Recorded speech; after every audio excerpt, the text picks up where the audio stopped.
Et salut à toi, j'espère que tu vas bien. Aujourd'hui, nouvel épisode bonus, l'épisode numéro 6 il me semble. Enfin bref, ça c'est pas le principal. Aujourd'hui, du coup, je voulais te parler d'un sujet qui m'est venu en tête d'un coup et j'en ai toujours pas parlé en fait en podcast et ni sur Instagram, je crois, j'ai jamais vraiment fait allusion à ça. Alors que pourtant, ça a beaucoup d'importance de parler de ça, puisque c'est un peu un sujet tendance qui reste tendance, mais qu'il faut tout de suite arrêter dans le domaine de la nutrition. Ce sont en fait les super aliments. Donc qu'est-ce que c'est que les super aliments?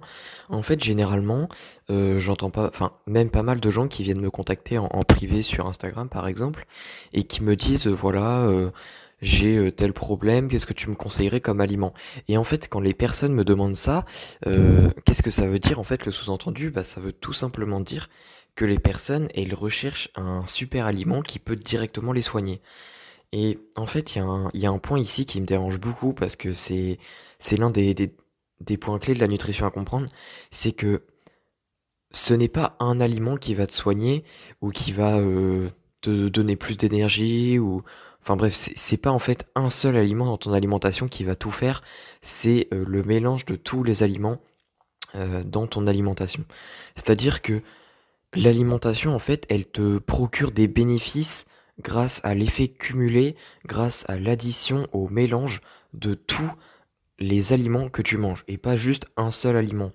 Tu vois, par exemple, il y a certains légumes, certains fruits, souvent c'est généralement ces catégories-là, on dit voilà, il est bourré de vitamines, cet aliment-là, c'est un super aliment, il faut absolument le manger.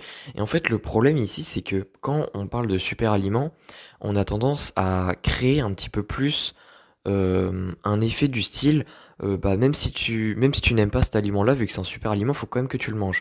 Et ça peut poser certains problèmes chez pas mal de personnes, du moins chez les personnes qui pensent ou du moins qui comprennent la chose comme ça, puisque ça peut créer des mauvaises relations alimentaires.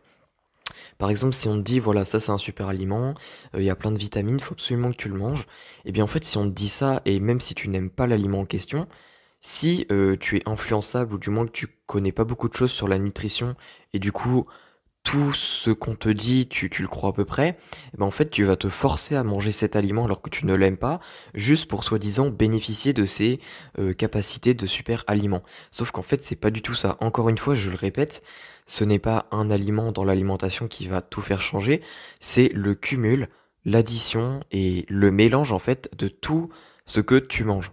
Donc, ça sert à rien de manger soi-disant trois super aliments dans ta journée si derrière tu manges des aliments ultra transformés tout le temps.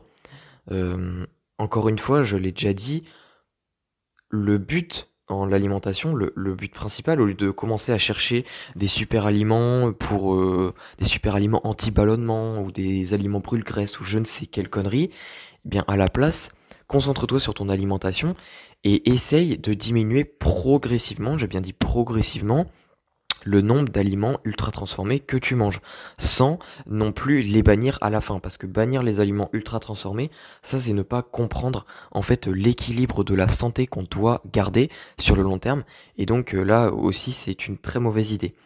Mais voilà, c'est un petit peu ce que je voulais dire sur les super aliments, c'était un petit rappel, donc peut-être que j'ai pas été super clair. Donc n'hésite pas à m'envoyer un message sur les réseaux, à me suivre sur Instagram et à m'envoyer un message si tu veux, peut-être que je te dise plus de détails à propos d'un point que j'ai peut-être pas assez détaillé dans ce podcast. Et puis sinon, si tu veux aller plus loin justement pour la digestion, et je te rassure, c'est pas des super aliments des super aliments en mode anti-ballonnement ou quoi.